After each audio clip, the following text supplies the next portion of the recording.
നമസ്തേ. ഇതിപ്പോൾ ഭാരതപ്പുഴയിലാണ് നിൽക്കുന്നത്. ഇവിടെ നമുക്ക് ഇപ്പോൾ ഈ കുംഭമേളയുടെ സമയത്ത് നമുക്കിപ്പോൾ ഈ നദിയിലിപ്പോൾ ഗംഗ, യമുന, സരസ്വതി, കാവേരി, പിന്നെ നർമ്മദ, സിന്ധു,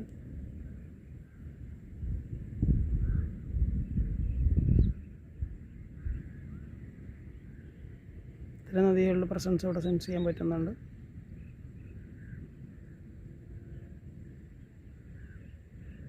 നിങ്ങൾക്ക് ഗംഗയുടെ എനർജി സെൻസ് ചെയ്യണമെന്നുണ്ടെങ്കിൽ നേരെ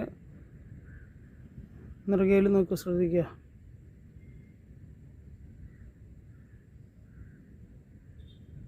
നേരെ നെറുകയിൽ ശ്രദ്ധിക്കുക.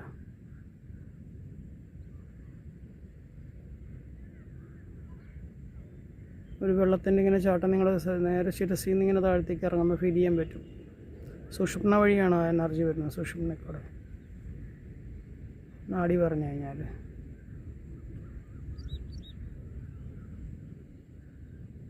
ആ കിട്ടുന്നതാണ് ഗംഗയുടെ എനർജി.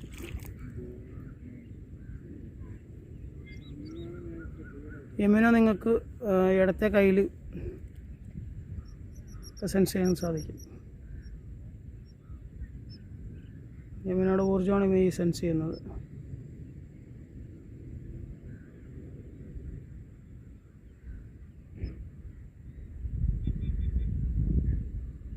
സരസ്വതി നിങ്ങളുടെ വലത്തെ കയ്യിൽ സെൻസ് ചെയ്യാൻ സാധിക്കും.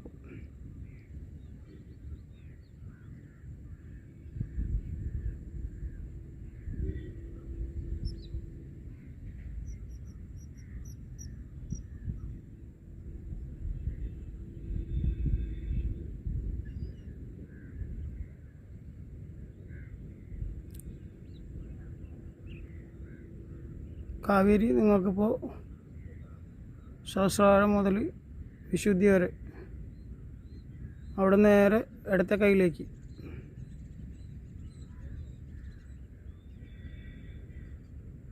ഹാർട്ട് ചക്ര വരെ വരുന്നുണ്ട്.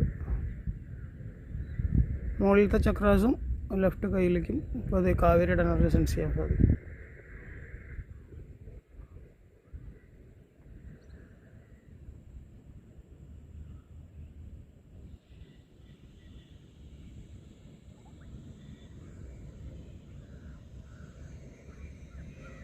നർമ്മദ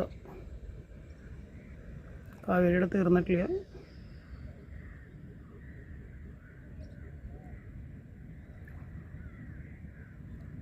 നർമ്മദയുടെ എനർജിയാണ് നിങ്ങൾക്കിപ്പോൾ മണിപ്പൂരയിൽ ഇടത്തെ സൈഡിലാണ് കൂടുതൽ സെൻസ് ചെയ്യുന്നത്. മണിപ്പൂര തുടങ്ങി സ്വാധിഷ്ഠാനം, മൂലാധാരം, അതിനടുത്ത കയ്യിലും സെൻസ് ചെയ്യാൻ സാധിക്കും. ലോവർ ചക്രാസിലാണ് സെൻസ് ചെയ്യുന്നത്.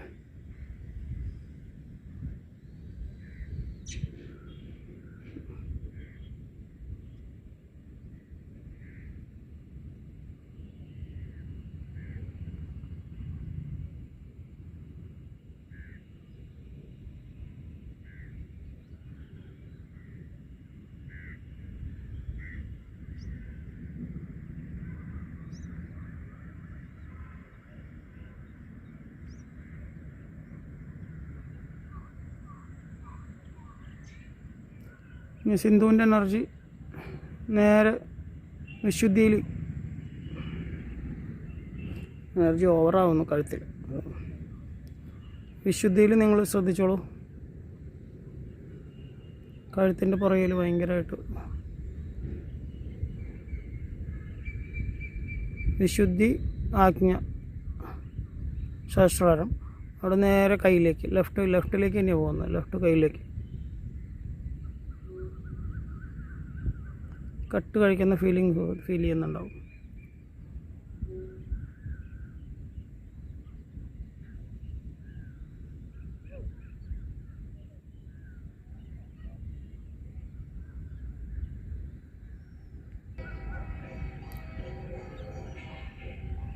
ഇനിയിപ്പോൾ ഗായത്രിയാണ് നമ്മൾ പറയാനുള്ളത്.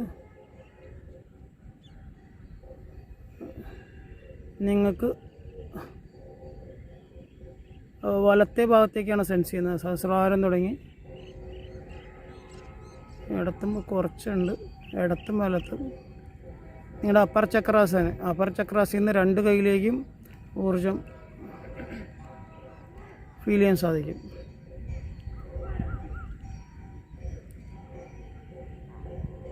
ഇതാണ് ഗായത്രി. ഇത്രയും നദികളുടെ പ്രസൻസ് ഇപ്പോൾ നമുക്കിവിടെ ഇങ്ങനെ ഓരോന്നോരോന്നായിട്ട് നിങ്ങൾക്ക് അനുഭവപ്പെട്ടെന്ന് വിചാരിക്കുന്നു. ബോഡി സെൻസിറ്റീവ് ആണെങ്കിൽ നിങ്ങളിപ്പോൾ പറഞ്ഞതെല്ലാം നിങ്ങൾക്ക് സെൻസ് ചെയ്യാൻ സാധിക്കും. ഇത് ഭാരതപ്പുഴയാണ്. ഇപ്പോൾ ഈ മാസം മാഘമേളയ്ക്ക് ഇത്രയും ഇതിൻ്റെ പ്രസൻസ് ഇവിടെ നമുക്ക് സെൻസ് ചെയ്യാൻ സാധിക്കും. ഈ ഭാരതപ്പുഴയിൽ മഹാമേളയിൽ നിങ്ങളെല്ലാവരും വന്ന് ഈ പുഴയിൽ സ്നാനം നടത്തണം. അപ്പോൾ ഈ സൗഭാഗ്യം നിങ്ങളെല്ലാവരും മാക്സിമം യൂട്ടിലൈസ് ചെയ്യുക. ഈ പുണ്യ നദികളെ ഒന്നിച്ചതിൽ നമ്മളവിടെ നിന്ന് സ്നാനം ചെയ്യണം. അതാണ് ഈ മാഘമേളയുടെ ഏറ്റവും ശ്രേഷ്ഠമായ കാര്യം. അപ്പോൾ എല്ലാവരും അത് പങ്കുചേരാൻ ആഗ്രഹിക്കുന്നു. നിങ്ങൾക്ക് എല്ലാവർക്കും എല്ലാവിധ അനുഗ്രഹങ്ങളും കിട്ടട്ടെ. നമസ്തേ.